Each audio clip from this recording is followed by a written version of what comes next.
A psicanálise em vários países passa por um boom, ampliando seu público inicial, que não era tão seleto assim.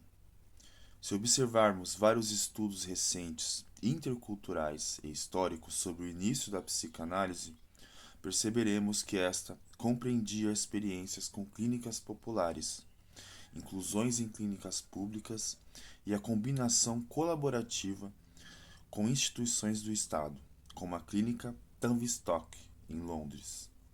No entanto, a disseminação cultural da psicanálise como prática intelectual, sua associação com formas proeminentes na filosofia e nas ciências humanas, sua interpenetração no universo da propaganda e do marketing, aliada à política de formação muito restritivas, consolidaram sua representação social como prática feita pelas elites e para as elites. Christian Dunker aqui, né, no Uma Biografia da Depressão, no capítulo 6, ele vai traçando aqui, na linha do tempo, o quanto a psicanálise ela vai se aliando a alguns tipos de lógicas e discursos, né? No caso aqui ele vai dizendo muito sobre a ascensão do liberalismo e logo depois nosso atual neoliberalismo, né? Vai aqui dizendo um pouquinho sobre essa ideia de que há um tempo já existe de que a psicanálise ela é feita para as elites, para quem pode pagar por uma análise e para quem tem repertório cultural, talvez para ter condições de entrar em uma análise, né?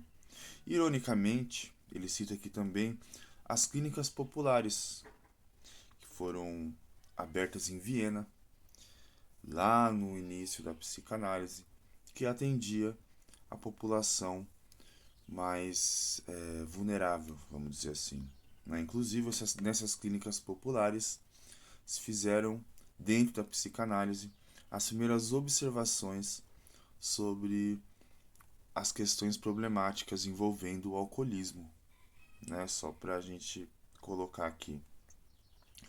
Então, essa representação social da psicanálise ela ganha um certo holofote, vamos colocar assim, né? Esse cenário em que a moralidade econômica convergia para a prosperidade do casamento entre psicanálise e psiquiatria começa a ruir entre 1973 e 1989. Vale dizer aqui, né, que a psiquiatria e a psicanálise eram aliadas. Se você pegar manuais de psiquiatria, o próprio DSM, muitos dos transtornos ali, muitos dos estados de sofrimento vão se amparar na psicanálise para criar um certo entendimento, né? Com o passar do tempo, como vão colocando aqui, por questões morais, inclusive, que envolve a lógica neoliberal, a ideia de sujeito e de humano, a psicanálise vai se afastando da psiquiatria. A gente pode pensar assim, né? Tanto que hoje a gente pode afirmar que a psiquiatria está mais lado a lado com outras visões de humano, com outras abordagens psicológicas, especialmente hoje com a cognitivo-comportamental, né? A gente está tentando entender aqui como que a psiquiatria e a psicanálise foram se separando nesse contexto, né? O casamento firmado desde os anos 1900 entre psicanálise e psiquiatria, no solo sagrado da psicopatologia, entre a psicanálise e a psiquiatria, dava sinais de cansaço. Neste meio tempo, o casamento dera origem a uma nova família, a psicodinâmica. Nela emergiam testes projetivos, psicoterapias de base analítica, misturas e combinações das mais diversas entre teorias psicológicas e conceitos psicanalíticos, tendo em mente a grande figura do conflito e da troca que apresentava a noção de dinâmica. Aqui a gente entra aqui no meu campo, né? Eu me entendo, eu, eu costumo dizer que eu trabalho com abordagem psicodinâmica, que é um pouquinho disso aqui, né, psicoterapias de base analítica. Vai se ter, claro, a psicanálise como um aparato teórico, mas também vai levar em conta teorias psicológicas e até mesmo ideias da psiquiatria. Claro que de forma mais crítica, né? Contudo, em meados dos anos 1970, o próprio capitalismo parece ter sofrido uma mutação. Em vez de proteção e narrativização do sofrimento, descobre-se que a administração do sofrimento, em dose correta e de forma adequada, pode ser um forte impulso para o aumento da produtividade. Isso aqui está muito recente na nossa cultura. A ideia de administrar o sofrimento com o objetivo de aumentar a produtividade, tornar o sujeito mais produtivo, tornar o sujeito mais disposto para o trabalho, né? Claro que a gente vê aí um destrilhamento do objetivo, como a gente pode dizer, de um objetivo mais efetivo, quando se diz de interesse do sujeito, né? O interesse aqui é do trabalho, da lógica de trabalho, logo do capitalismo, do liberalismo, né? Em 1973, Salem, Pinera e outros Chicago Boys, ligados à Bolsa de Valores dos Estados Unidos, tal, ex-alunos de Milton Friedman, na Universidade Americana homônima, assumem a economia chilena. Ganhador do Prêmio Nobel de 1976, autor de Livre para Escolher, livro mais vendido de não ficção de 1980, e conselheiro pessoal do presidente americano Ronald Reagan, Friedman defendia a existência de uma taxa natural de desemprego. Vejam bem, uma naturalização do desemprego e uma forma de não se responsabilizar por esse desemprego, visando, claro, sempre o topo da economia, né? Vamos adentrar aqui mais para entender melhor, né?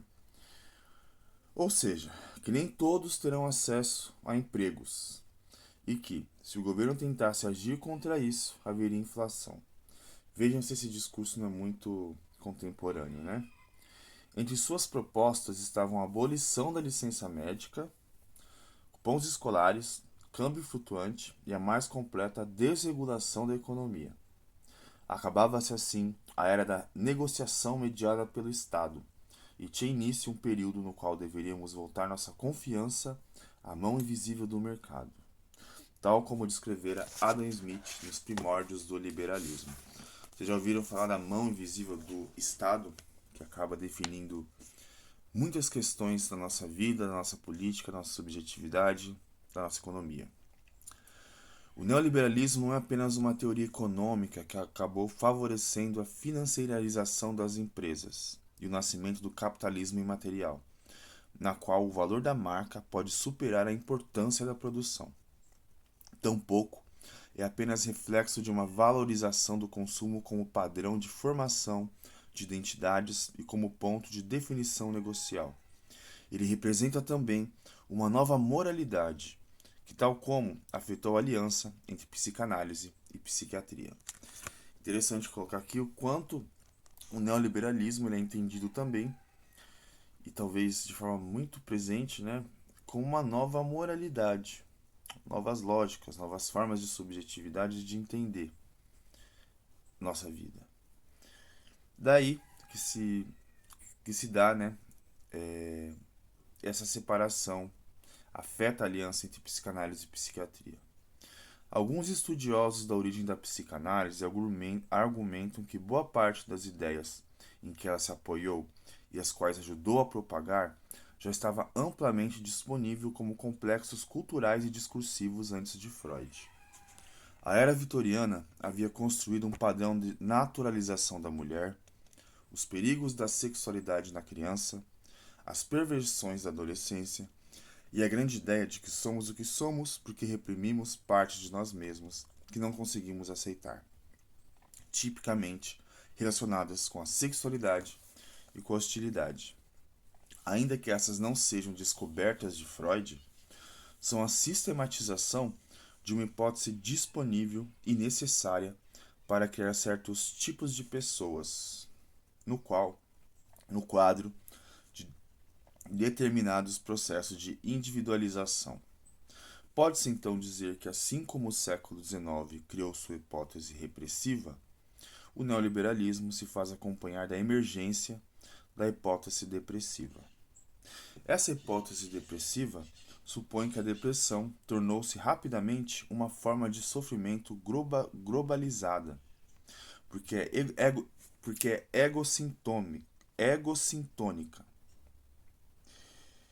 com a maneira como somos induzidos a interpretar nossos conflitos, nos termos e com vocabulário capaz de produzir uma unidade entre nossa forma de linguagem, desejo e trabalho.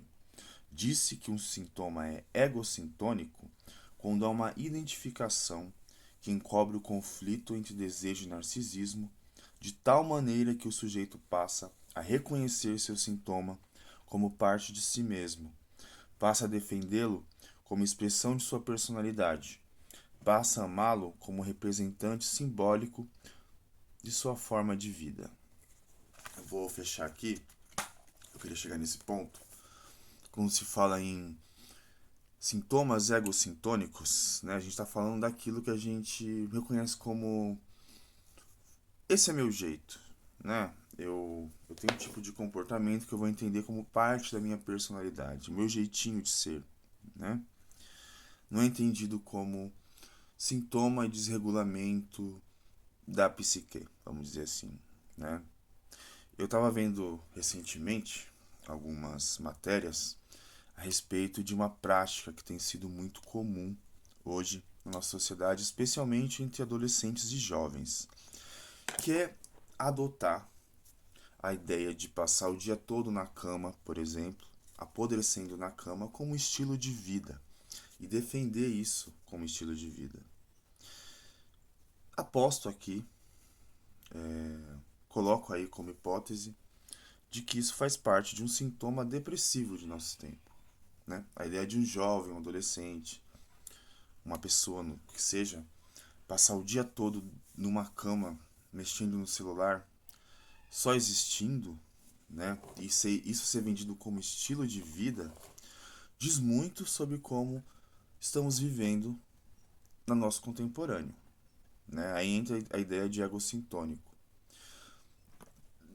Na medida que é vendido como estilo de vida, também pode ser entendido como traços depressivos, como desinteresse pela vida.